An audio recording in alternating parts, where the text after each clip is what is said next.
Hi, everyone. Hope you're all doing well. Welcome back to the podcast series of Petroleum from Scratch. I'm Divyanshu and I'm accompanied by Jayesh from Petroleum from Scratch. And we are very excited to be hosting one of the industry giants. It's very evident how much the industry respects the person we are with today based on the LinkedIn post that I wrote when I shared that I'll be interviewing him. I'm happy to host Mr. Dr. Rajendra Marathe, sir, and I'll be asking a lot of questions today. But let me introduce uh, uh, the guest for today. Uh, he's I'm having to look at all the details of his career because it's such a vast experience that he's had in the industry. So Dr. Marathe has served the oil and gas industry for over 44 years and still counting, as he's right now providing his time as a domain expert in the reservoir domain at ONGC and mentoring young students, as a lot of students who are listening to this podcast might already know. He worked as an executive director and head IRS at ONGC, and he's well respected across the industry. Almost everyone looks up at him as their mentors. Again, uh, I've I've I've had the great anticipation for this podcast for that very reason. Thank you for accepting and thank you for allowing your time for this session, sir. Quick word from your side before we start off. Thanks, Divyanshu. From day one that I know about you, I am very excited because you are like-minded to me, and the kind of interest that you have in this whole business is so close to my heart. So it's really a great honor and pleasure for me to be here, and really, I do not know whether I can do justice to all the good words that you spoke to about me, but I will endeavor to do whatever best I can. And I certainly like a lot of concepts that you have been floating around, like trying to do a paper, the recent one which you introduced. I think that's what I've been doing all through my career. So really, it's a wonderful thing, very wonderful thing, and I look forward for the exciting time. Thank you so much. Thanks a lot. Thanks for scheduling this time, sir. And like you have seen, me and Jesh, we have both transitioned from petroleum engineering to Yes, data science, yes, and we will yeah, try to center our questions around the relevance of petroleum engineering in the global scenario, and that's yeah. our aim to take this learning from you to the students. As I've seen that you have also been mentoring a lot of students in the worlds of AI and ML, and you are a highly experienced reservoir engineer as well. So I want this session to have absolutely everything that connects the relevance and the booming topics in the industry, so that every student can learn from it. So, sir, directly I'll start with the questions that I have thought about that I would be asking you. Uh, so, first up, I want to know a brief and elaborate, both at the same time, summary of your vast experience, because it's vast in literal sense, at ONGC and as a petroleum engineer in all. What does like someone like you who has seen the industry throughout, what have you been, what have you experienced, and what your work involves? So something about that. Sure. I will start off with paying my respects to my seniors in ONGC, who gave me a lot of freedom to do whatever ideas that came to my mind and implement them. And they had that faith in my work, and I certainly have benefited from that. Basically, I started my journey in the late 70s and something like 78, when Institute of Reservoir Study was born, and we were posted as graduate trainees in the newly born Institute of Reservoir Studies of ONGC, which was basically given the mandate to look after all the development activities of ONGC fields, and also on the enhanced oil recovery. I mean, it was a task for IRS to design and try to find out the appropriate enhanced oil recovery techniques. It was a great time because ONGC had made some fantastic discoveries in the Western offshore. Some real giants like Bombay High, Basin, Hira, Neelam, they were all coming, and lot of data was coming, and we were supposed to support all these field activities from a reservoir management point of view. So I got posted in one of the labs of ONGC IRS, which is the water flooding lab, and we used to carry out displacement studies at enhanced reservoir conditions of pressure and temperature. And in hindsight now, I feel that it was a fantastic experience, because in a one displacement study, in a matter of 1 day's displacement, you actually mimic and see about 3, 4, 5 decades of water flood experience in a field, which is really a fantastic thing to capture. And that was our first experience on what data in this industry is like. I mean, even under controlled lab situations, it is very difficult to accurately measure the water cut, leave aside differentiating it. And we had to differentiate it because there is a Johnson Bosler Newman technique of trying to find out relative permeability curves from this data, in addition to the delta P across the core, which was horrible. Mm, So, we really had real tough time from a physics mathematics point of view, but at the same time a very exciting setup, because we were new, our labs were new, our machines were new, and for the first time we were encountering to do work on high pressure and high temperature. We did it at reservoir conditions of pressure and temperature, and we all knew the limitations of small core plugs. So we had a very ingenious method of fusing 2 or 3 core plugs and then putting all of them into some kind of a alloy called metal, and packing the whole thing together and then doing the experiment. So it was a great journey. From that point onwards, I moved on, and they thought that I should do something on software development. So I came to making a pseudo 3D fracturing model based on the work of that time, the PKD and GKAW model. And we created a fracturing model with all its niceties, prop and flow and all that. And we gave it to our Production Technology Institute. That was a great experience. I had a very good experience of IRS at that time, because we had a collection of seniors who were from different areas of work. Some people were physics background, some people were chemical engineering, some people were mechanical. So we had all together a great experience. So we also tried our best to model a centrifuge capillary pressure experiment, which was a great thing to do, because capillary pressure is, when you put it in a centrifuge, it is amounting to gravity, and it taught us a lot of new things.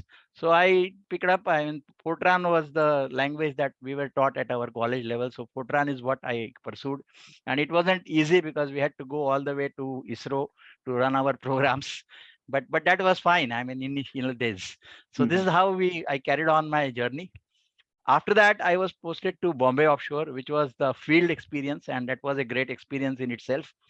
There was a lot of activity. There were big fields, but there were also smaller fields, smaller discoveries, which were one well, two well discoveries, and the ONGC wanted to put them on production. So the major challenge from a reservoir engineering perspective was, how do you make a profile for a one well, two well data? And really, it was very difficult. And at that time, all these GNG models, etc., were not available. Or even if they were, I would think that they were of limited utility, because after all, you're talking of only one well data. So I developed my own techniques for using a tank model, a material balance model, to work out and combined it with the inflow performance relation to work out how a production profile will look like. And for my good fortune, my superiors accepted that, and they didn't insist on getting into a simulation model. And we put about 3 or 4 marginal fields on production within a period of about 4 years time. And that was remarkable, because the kind of speed with which they were, uh, compare this to the scale of operations that were going on. We're talking of 300,000 barrels of oil produced from Bombay High, and another 100,000 barrels of oil produced from Neelam, and about 25-30 million cubic meter gas from Basin. Compared to that scale, these were small fields. We were talking of a small 173A, which was about 10,000 barrels, a small B55, which was about 3 million cubic meters per day, and a small 121, which was about 1.5 million cubic meters per day. But nevertheless, all of that got integrated, and we could do that. That was a fantastic experience. So I continued with my journey both at the office as well as my own love for software development. And because I was close to the field, I had an opportunity to visit the well test transient data. So I designed a small automatic history match for a horizontal well. transient data, and the whole idea was how can we arrive at the kV by kh, because kV by kh is a very challenging thing, Mhm. and getting it from small plugs is not a very good idea. Essentially, I think it should always come from the well test or through a MDT RFT test. That would be the ideal thing to do. So we looked at the transient test data and we inverted that data. I made a model for the transient flow based on Laplace transform, and that is where uh, we could got into a fantastic idea how to do an inverse Laplace transform of a complicated time function. And it was a very straightforward and a beautiful, that had come new at that time. This is 1985's paper by Stafest. And a simple Laplace transform can come as a sum of eight numbers, eight products of coefficients and the function. And with that, we could implement the inverse function for the well test and implement a steepest descent algorithm and get to a sort of an automatic history match. And this was not a commercial automatic history match, but it was our own homemade software. It worked pretty well, and we could still get to some good decent results, including the effect of wellbore storage and skin. So that was a great thing to happen. Then I moved on to Assam, where I was the chief reservoir engineer for the entire Assam operations. And again, I found my small little models very, very useful because there are plethora of small blocks and they require all the time attention from reservoir monitoring perspective. And I found that these models are very useful when there is a depletion drive, because you can catch the thief, whether it is the in place which is in problem or whether it is the production facilities which is in problem. And in Assam also, we had a variety. We had very strong active water drive reservoirs. So we also needed some good coning models. So there we developed a very simple coning model based on a lot of simulation runs. There's a very nice paper in SPE on that, and I implemented that paper in Fortran and got to use it. And not only use it, because it again, as we all know, the coning problem has a lot of variables, and most of these variables hover around the horizontal permeability, around the pay thickness, around the viscosity of oil, and so on and so forth, and the flow rate. So all of that, we could do a Monte Carlo on top of it. So we did a Monte Carlo and try to find the risks and other factors, and then worked out and brought out a production profile, proposed a horizontal well for a drain for a rim oil reservoir, and eventually and later on subsequently it was drilled and it produced well. That gave me a lot of satisfaction. So this is how it went on, and the beauty of it again in the field. See, the point which I would like to emphasize to the youngsters is that this industry is one where time matters most. You think of an idea, get it implemented fast. Time is money. Okay, so you get it implemented fast and you be after it, and you will see that you see the results in front of you. Otherwise you get transferred and you don't get to the benefits of that. So time is the money here. Then I came back to Bombay offshore. Again, I was posted on the largest gas field as a subsurface manager of Basin satellite. So we had a giant gas field which had produced very well, but its pressures were now obviously going down. So there was a need for booster compression. Again, the Fortran program helped me because it was an integrated Fortran program. It was a simple material balance together with a well performance curve. So it gave me the controls, how THP plays a role, and how a booster compressor would play a role on a field-wide basis. So on the basis of that software, we proposed a booster compressor, which is a huge investment. And I really appreciate my seniors to have put faith on a tank model on a huge investment, and that investment paid off. I'm very glad to report it paid off, of course, much later, because it takes its own sweet time to get a booster compressor. But it paid off, and that was one of the good learnings that I had from my sort of encounters with these softwares.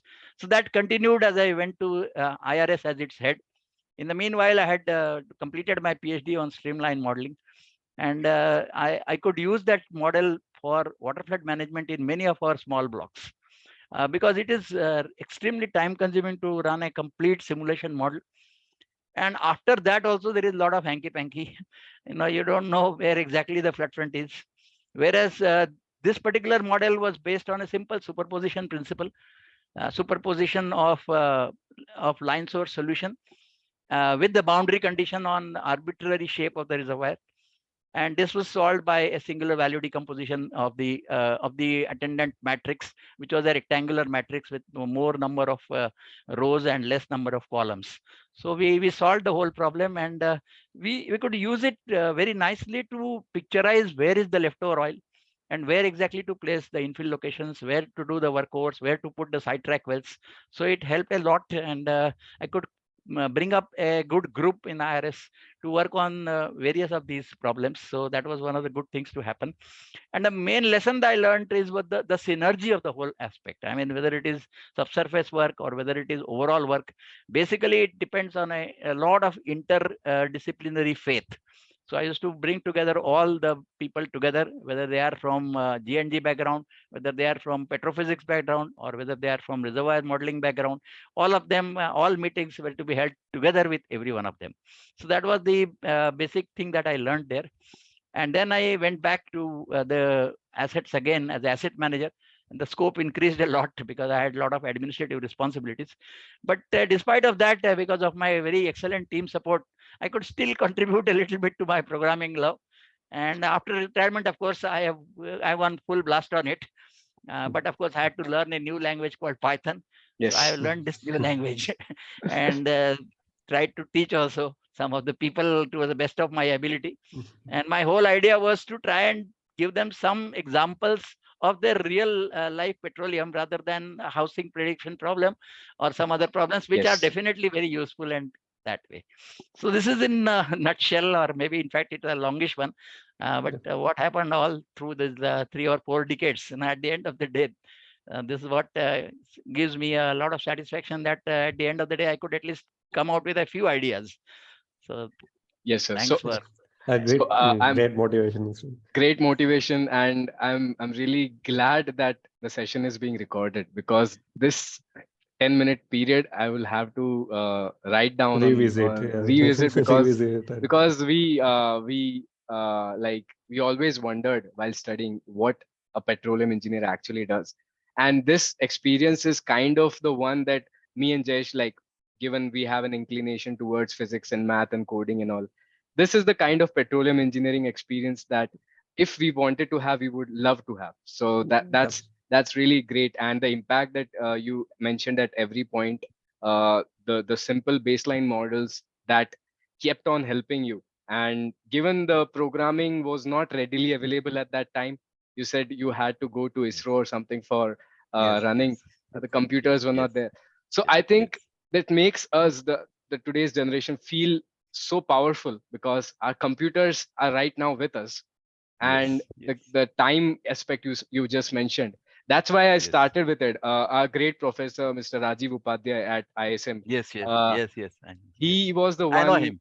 Yeah, Yes, yes, definitely. So I think most of the audience has to know that, both, I think Jayesh, you would also agree, Yeah, he's the one who motivated us on the computational data side of analytics petroleum part of engineering. Yes. petroleum So he engineering. Yeah. taught us well test analysis, and till date we are very thorough with that subject. He taught us yes, that in Excel, and then we recreated that in Python. He works in MATLAB as well. So yes, that's our starting, and great to see your whole experience in those lines. I would like to move on to the next question I want to Yeah, have. also once I want to interrupt you Yeah, here. yeah, Jesh, As good. when many of petroleum engineers or fresher ask us that why a petroleum engineer need to learn coding or why should we code? So I guess they have got the answer from your experience that how this yes, superpower of knowing coding can help you in your field experiences also. Yes, Right. yes, yes, yes, Jesh. Definitely, this experience is important in order to convey the mega impact coding can have in any field. So my yes, next question, sir, is most of the people who end up doing petroleum engineering are really, really interested in reservoir engineering. But what I've yes, seen is they get lost in a huge sea of concepts.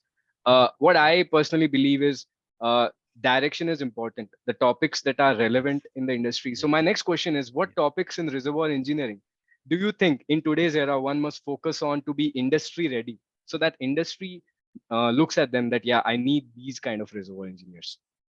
Your take on that? Yes, yes. I would begin by saying that today, world over, it is the mature brown fields which are contributing to a lot of oil. I mean, the exploratory successes are there, of course, but the kind of exploratory successes which were there in the last century, they are not coming with that kind of frequency. I mean, or even if they are, they would be coming mostly in deep water and other areas. But then the major chunk of oil is still coming from mature brown fields, and mature brown fields means a lot of headache, because to every barrel of oil produced, you have about 7 to 10 barrels of water produced. And again, we must always keep at the background the oil equation. The oil equation which is there in the oil industry is what is the cost and what is the revenue. So I mean, any action that we take in the oil industry, it is always geared by, or always bounded by, the cost factor and the revenue factor. Whether it is a national oil company or a private company, I mean, everywhere it is almost the same thing. And their managers would say, minimize my costs and maximize my revenues. Okay, that is what they would expect from a reservoir engineer. So my point is that right from college days, boys should try and aim at trying to see how best to maximize production from brownfields, which is a very Oh, complicated task, because it requires a thorough understanding of that particular field in mind. So you definitely need some germination time, but at the same time, you should have some very good tools with you, like I can give an example, like the CRM tool, the capacitance resistance model, which gives you a very good quantitative feel of what is the link between an injector and a producer. Okay, as you very rightly said, that there is so much of knowledge base, there are so much of G&G models, and everybody gets lost at that. But the beauty of CRM is, leave aside all of that and just look at what the data is telling you. Data is the master. So, yes. so what I'm trying to say is that let the youngsters try to focus on one thing, that when they are on the field, listen to what the field is telling. The field is always telling you something or the other. Okay, and always compare that with what was the conceptual model. Hmm. You not normally have a conceptual model. You have access to that conceptual model. So vis-a-vis that model, what is happening, and what kind of changes you need to make to the model to understand and to get forward. So your Hmm. all your actions are geared up to reducing the decline rate, to try to maintain the field life and try to extend the field life. Yes. And literally, and no field in my knowledge has died.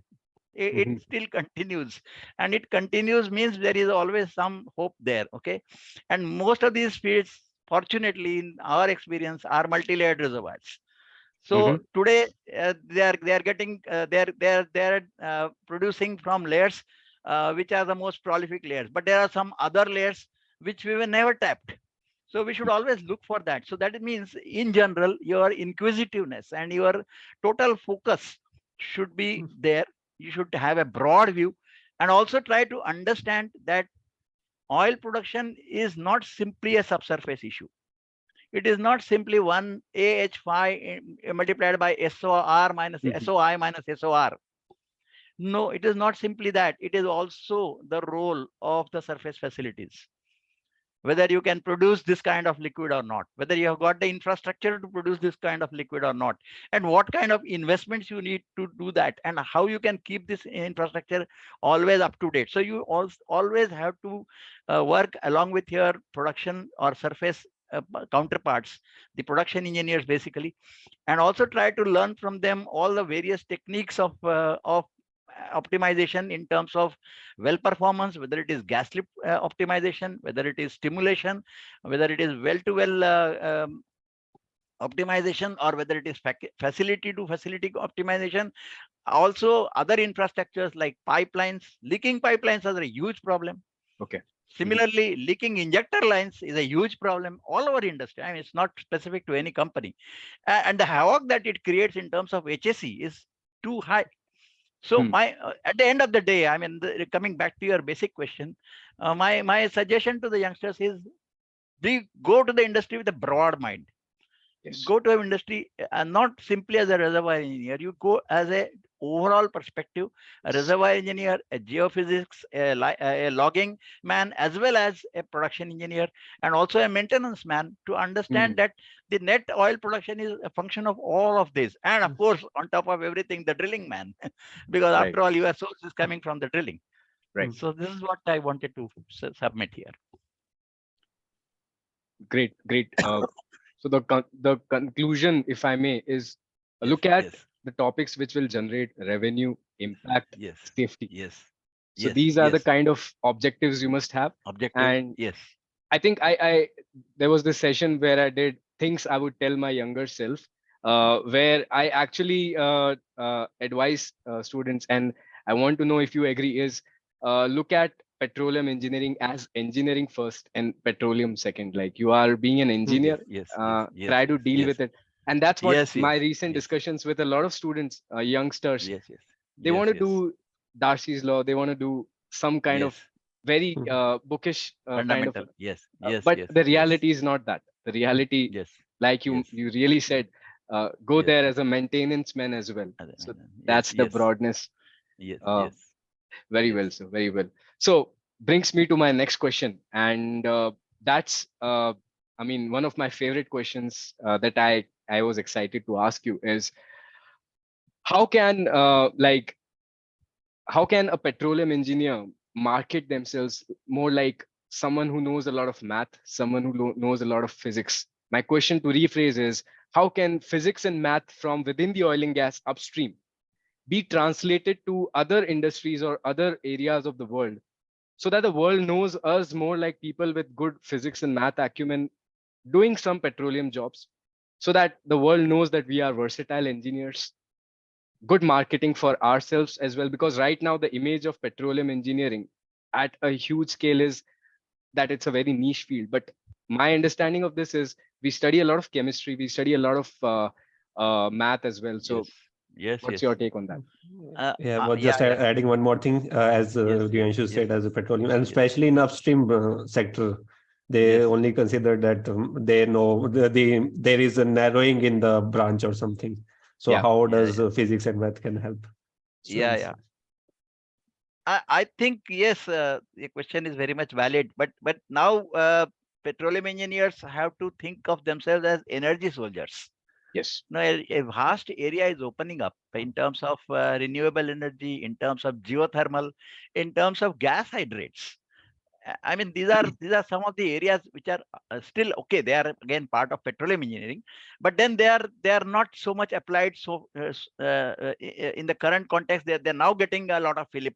In the non-conventional or unconventional field development areas, that is where petroleum engineering hardcore can work, because a reservoir engineer is equipped. The theoretical basics of reservoir engineering are extremely sound. They are based on principles of mathematical physics. People have developed very interesting solutions to all kinds of partial differential equations. May it be elliptical, may it be hyperbolic, may it be even the parabolic variety in terms of well testing. The elliptical one in terms of water floods analysis, and hyperbolic again in terms of water flood for one dimensional, the Buckley-Leverett theory, for example. So as a mathematical or a physical science, the petroleum engineers are already equipped with that. In fact, to share with you my basic education, I have a MSc degree in physics, and I became a reservoir engineer. I was not by education a petroleum engineer. Thankfully, we had a very good 1 year training in the Institute of ISM Dhanbad. They used to call it ISM at that time. It should be called ISM IIT now. And we had a very good all-round education there. And the all-round education included everything from integral differential equations to petroleum sedimentology. So we had a very good exposure. We were very, very lucky to have all of that under one roof. So what I'm trying to say in the nutshell is that a theoretical reservoir engineer or a petroleum engineer has enough knowledge with him to Yes. tackle problems with mathematical solutions, because he has already built in that. Only thing is one has to look at what are the analogous situations in different fields, and they are there, and one has to just simply apply those techniques to that, because that is how the industry has brought it. Like for example, that safest algorithm which I was telling, Mhm. it was used in some other industry. Basically, it was a IEEE paper, Right. but we petroleum engineers have adopted it. Today, Mhm. look at machine learning, for example. The Yes. entire plethora of machine learning is developed in a different branch, and we are using it day in and day out in all branches of our business, Right. right from subsurface to surface to even maintenance of the platforms, provided we have all the data digitalized and put in a proper format. And the benefits are too good to see. So it's a vast new approach which has come out with the computer power that has now gone up. So basically, with the computer power grown up, I think a petroleum engineer should never have the defeatist attitude that his is a narrow domain. His is not Yes. a narrow domain.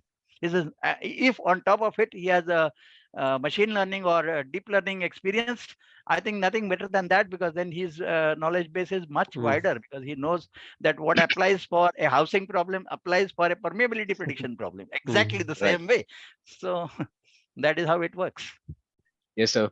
And glad to have done one of the first problems that I did in machine learning is trying to generate synthetic data and train a machine to learn Yes, Timur's yes, correlation for permeability yes, yes, yes, yes, prediction. yes, yes, And I was so yes, happy that a yes, neural network or a random forest could predict yes, whatever yes, Timur was already predicting.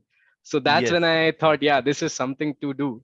yes, And yes, yes, sir, I mean, really, really agree with your answers. yes, And glad to know that you started with math and physics first and yes, then petroleum. yes, So good yes, news for the world.